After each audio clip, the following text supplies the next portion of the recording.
You're listening to A Chapter a Day, a daily podcast. The Bible comes alive as we read a chapter out loud each day. Welcome to A Chapter a Day. I'm in another location. Where in the world is Connie? This is 2 Samuel chapter 16. Here's what it says. When David had gone a short distance beyond the summit, there was Ziba, the steward of Mephibosheth, waiting to meet him.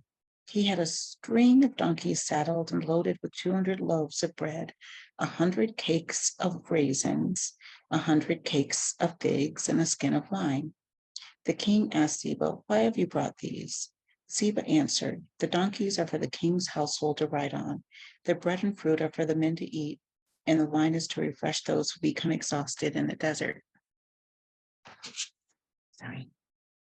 The king then asked, "Where is your master's grandson?"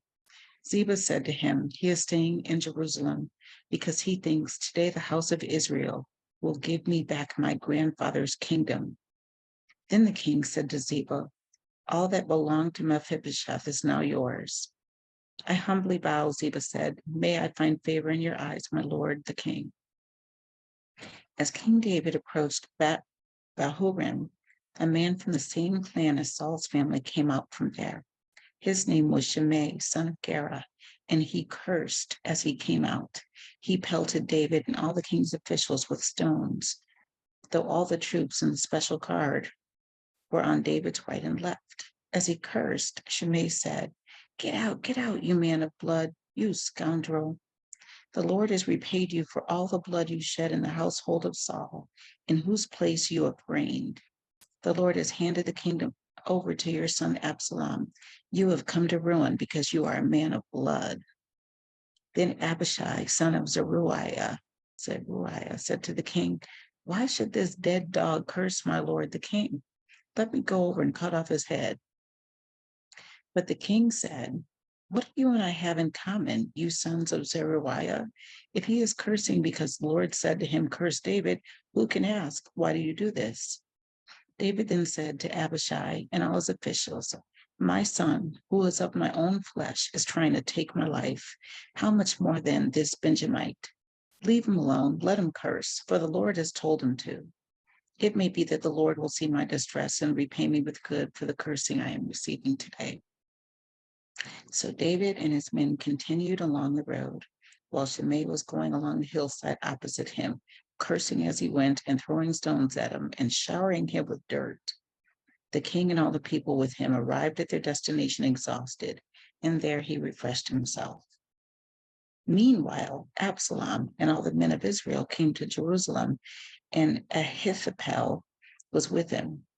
Then Hushai the Archite, David's friend, went to Absalom and said to him, "Long live the king, long live the king." Absalom asked Hushai, "Is this the love you show your friend? Why didn't you go with your friend?"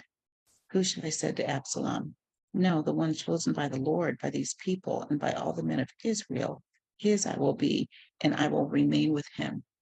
Furthermore, whom should I serve? Should I not serve the son, just as I served your father? So I will serve you."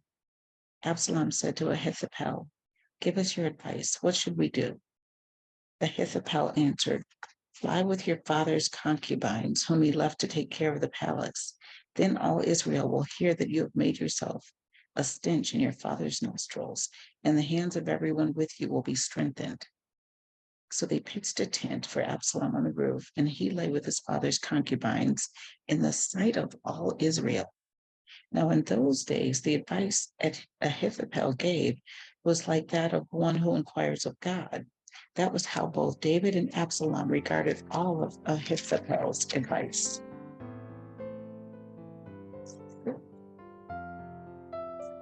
Was the end of chapter 16. All right, see you tomorrow.